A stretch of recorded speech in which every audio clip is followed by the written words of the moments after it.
Have you ever wondered how far someone would go for an obsession? Well, I went too far. So far that I watched my renowned restaurant, Lucille Blue, literally go up in flames. And the worst part, I was the one who lit the match.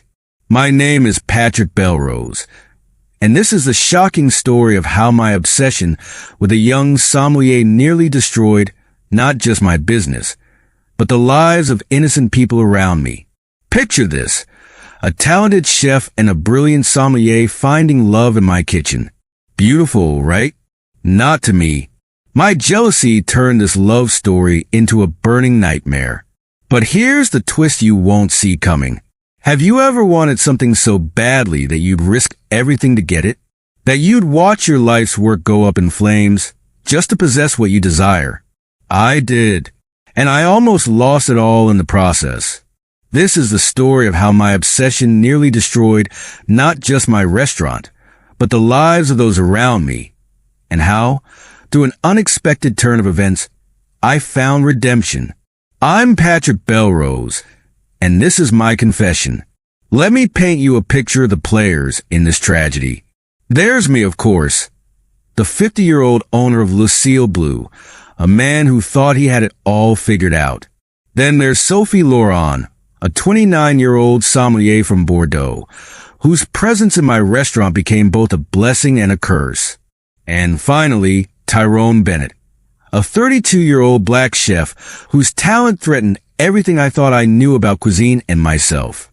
You might think you know where this story is going, but trust me, you don't. Stay with me, and I'll show you how a man can fall from grace and find redemption in the most unexpected places. It's a tale of passion, prejudice, and the power of change. And it all started with a simple hire. I remember the day Sophie Laurent walked into Lucille Blue like it was yesterday. The scent of her perfume, a delicate mix of lavender and vanilla, lingered in the air long after she left. She carried herself with an air of sophistication that seemed almost out of place in the bustling streets of New York. Her resume was impeccable. Born and raised in the vineyards of Bordeaux, she had an innate understanding of wine that most sommeliers spend a lifetime trying to achieve. I hired her on the spot, telling myself it was purely a business decision. But deep down, I knew there was more to it. From the moment she smiled at me, I was captivated.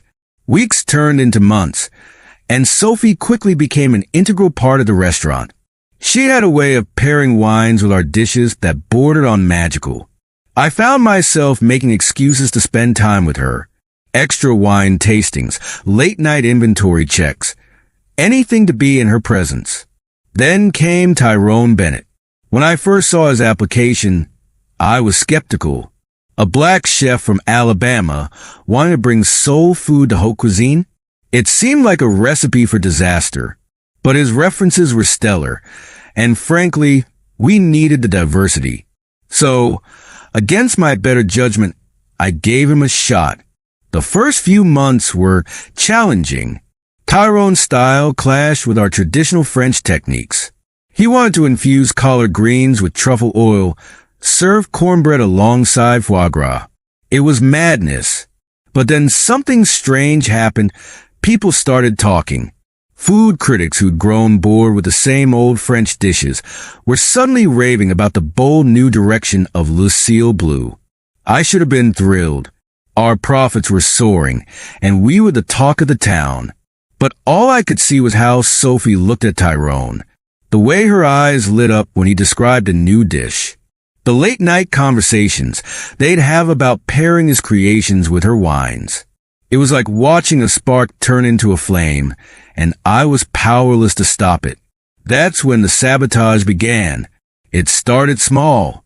I'd accidentally bump into Tyrone as he was plating a dish, ruining the presentation.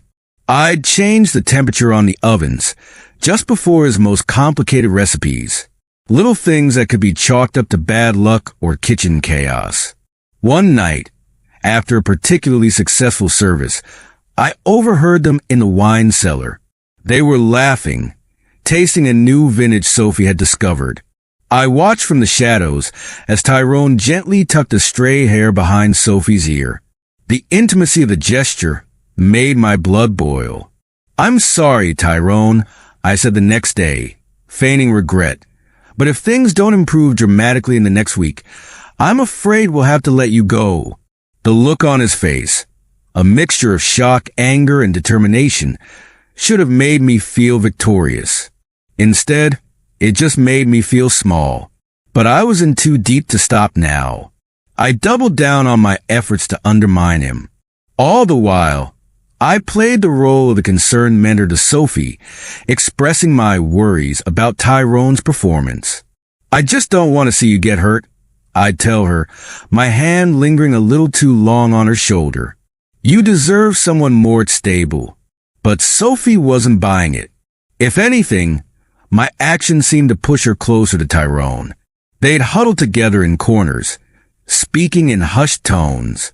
I'd catch glimpses of them holding hands under the table during staff meetings. It was torture. The breaking point came on a busy Saturday night. Tyrone had prepared a special tasting menu, a fusion of French technique and Southern soul that had the entire restaurant buzzing. I watched from the passes plate after plate went out, each one met with exclamations of delight from the diners. Sophie was radiant, gliding between tables with her carefully curated wine pairings. She and Tyrone would exchange glances across the room, little smiles that spoke volumes. It was like they were in their own world, and I was on the outside looking in. Something in me snapped. I stormed into the kitchen, grabbing the first plate. I saw a beautiful arrangement of blackened catfish over a creamy grits sabise. Without thinking, I hurled it against the wall. The kitchen fell silent. All eyes were on me as I stood there, chest heaving, surrounded by the wreckage of Tyrone's creation. "This," I snarled, gesturing at the mess, "is garbage. It's not fit to be served in my restaurant." Tyrone stepped forward, his voice calm but with an edge of steel. "With all due respect, Mr. Belrose, that dish has been receiving rave reviews all night. If you have a problem with my cooking, maybe we should discuss it in private." I was about to unleash a tirade when Sophie burst into the kitchen. She took in the scene, the shattered plate, the tension in the air, the look of barely contained fury on my face. "What's going on here?" she demanded. For a moment, I saw myself through her eyes, a petty, jealous man, destroying something beautiful out of spite. The realization hit me like a punch to the gut, but it was too late to back down now. "I'm putting an end to this little experiment," I spat. "Tyrone, you're fired. Clear out your things and get out of my restaurant." The look of hurt and betrayal on Sophie's face was almost more than I could bear. She turned to Tyrone, reaching for his hand. "If he goes, I go," she said firmly.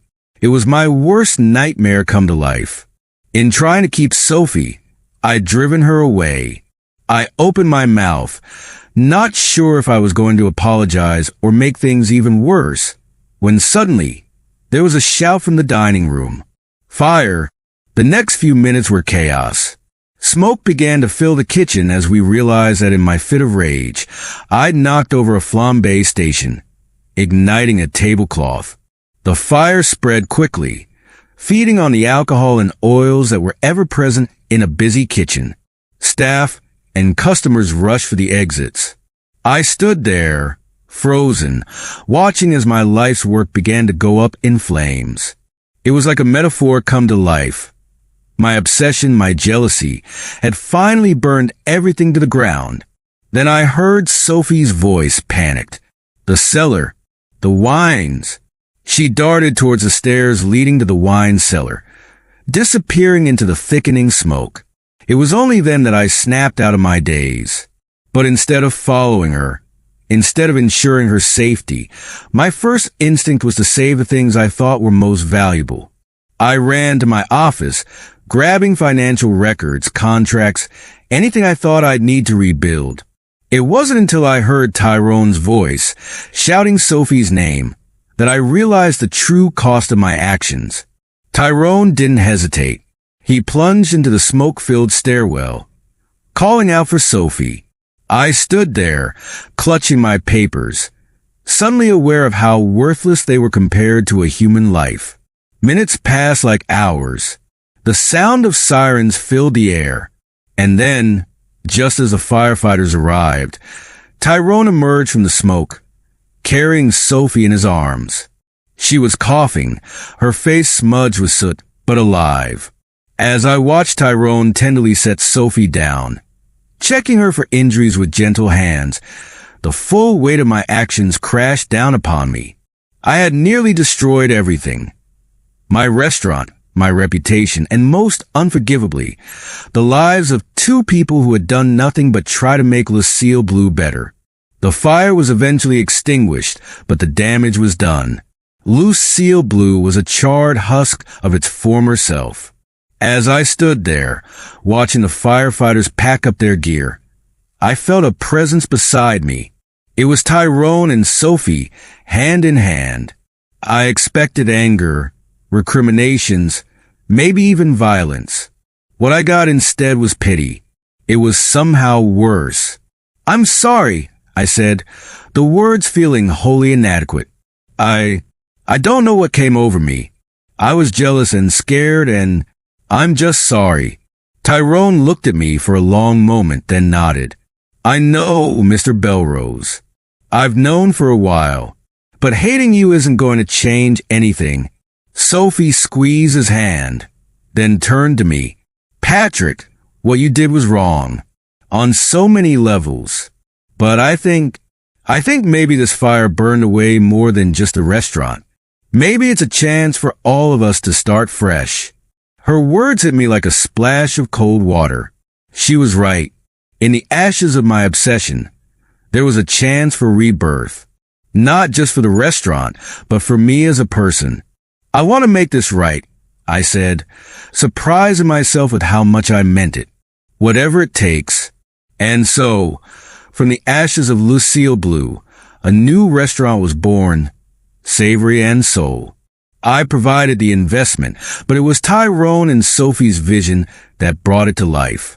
A place where Tyrone's innovative take on soul food could shine, perfectly complemented by Sophie's expertly curated wine list.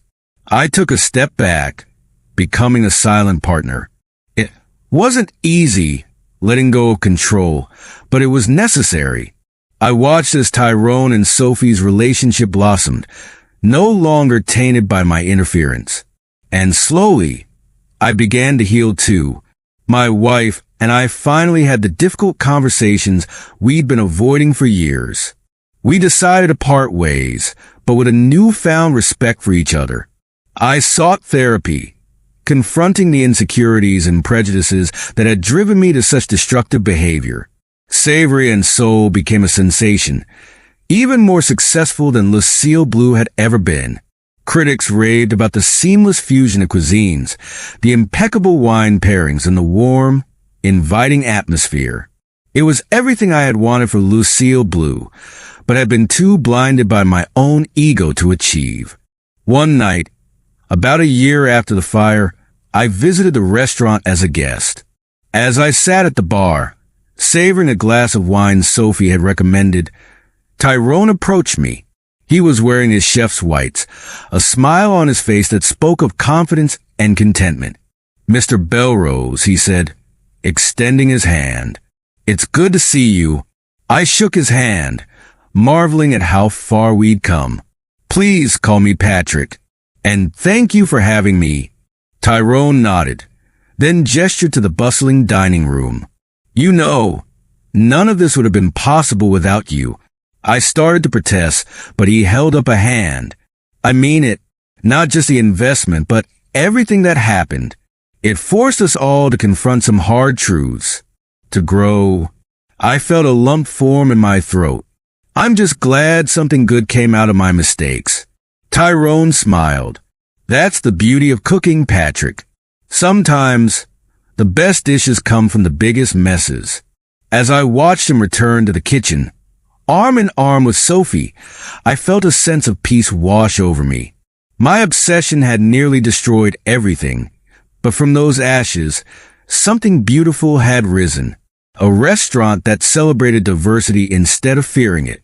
A love that had been tested by fire and emerged stronger. And a man, me, who had finally learned to let go.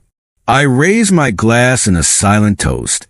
To second chances, to growth, and to the healing power of good food and great wine. The flame of my obsession had been extinguished, replaced by the warm glow of redemption. And for the first time in years, I felt truly satisfied. As I left the restaurant that night, I couldn't help but reflect on the journey that had brought me here. The fire that nearly destroyed everything had, in fact, illuminated a path to redemption I never knew existed.